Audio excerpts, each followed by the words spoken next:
Good morning, YouTube. So with today's video, let's dive into the brand of Bond Number 9. Yes, I have plugged this brand quite a bit in the last year.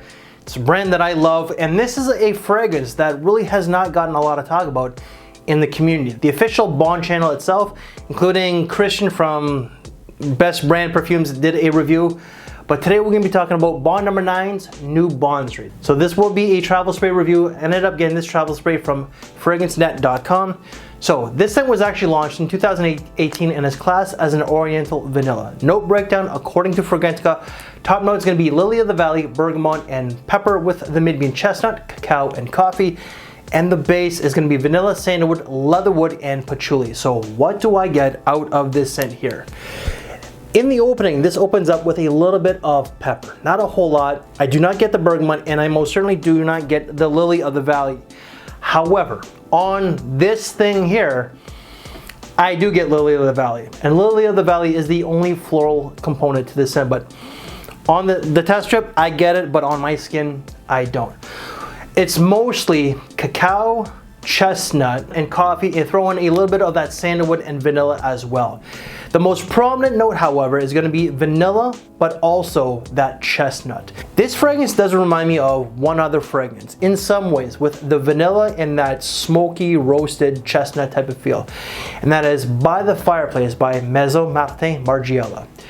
It's not like a 100% representation or it goes along that route, but it does remind me of that fragrance in some ways. If you do like By the Fireplace, chances are you're gonna like this one as well. So you're gonna get the vanilla. The vanilla is creamy. The chestnut itself has a little bit of a smokiness to it, so it does remind me of By the Fireplace. It does have that fireplace vibe, but you're gonna get some cacao, and you're also gonna get like a roasted coffee. And throw in a little bit of that sandalwood, it does become a little bit creamy towards the base, but there's not a whole lot of development. The chestnut, the vanilla are the most prominent notes, and they're pretty much from start to finish. Lily of the Valley is on the test strip, just not on my skin. This is unisex, but I do find it dives more so into feminine territory. Yet I do feel comfortable wearing this one here. This is more, when it comes to the gentleman out there pulling this one off, this is more so of a guy who's like a modern day gentleman, who is comfortable in his own skin, who's not afraid of wearing female fragrances, because this does come across as a little girly, yet this is something that I myself feel comfortable wearing.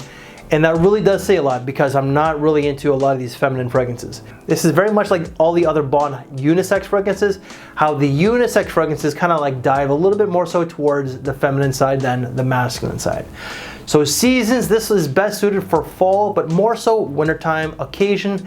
This is more of a night out type of scent. Not a club, but like a date, a dinner with your girlfriends, or a lounge. If you're a guy wearing this one, this is going to get you noticed. You don't have to wear a lot, because the performance on this is fantastic, and it does project even off this thing here. But if you're a single guy and you're at a lounge, you know, and you're meeting some ladies, the ladies are going to smell this one off you, and they're going to like it. So longevity, 9 to 11 hours, so it really does last a long time.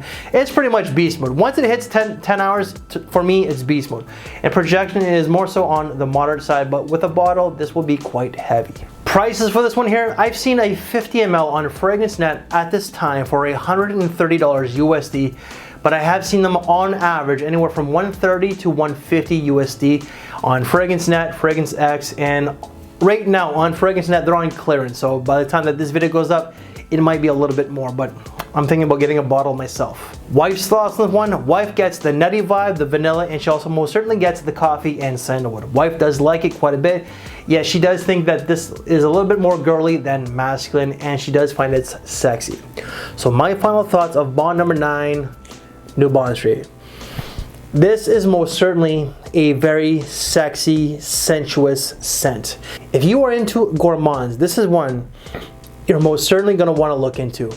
It's warm, it's nutty, it has a little bit of a smoky vibe. It reminds me of food, and it's delicious. It's a very seductive, sensuous, warm fragrance that is best suited for a night out. It has that fun vibe.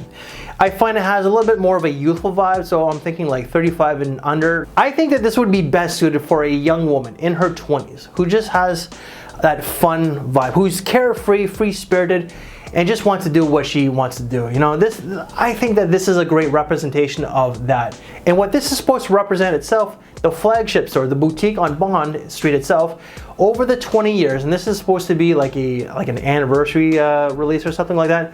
Over the years, they've seen the change that the neighborhood has gotten. It became a little bit more chic, a little bit more trendy, and that's what this is supposed to represent. And I think they did a great job. I think that the price tag, if you get it online, is fantastic. $130 to $150 USD is great value for what you're getting. Boutique price, retail is going to be quite expensive, but do what you want. I think it's fun, it's flirtatious, it's sexy, lasts a long time. This is going to get you compliments. And my rating out of 5 is going to be a 4.25 out of 5. Everyone, that is my review of New Bond Street from Bond number 9. If you like this very video, make sure to give it a big thumbs up, share the video, subscribe if you're new to this channel. As usual, any reviews that I've done from this brand, and there's a lot, will be in the description below. If you want to check out some great niche reviews, check out this side here. And if you want to check out some small rates of, you know what, let's say some niche brands, or even a luxury line of a designer brand, let's say Zegna or Hermes, then please check out this side here. Guys, thank you for your time, take care, and I'll see you later. Thanks for watching, everyone.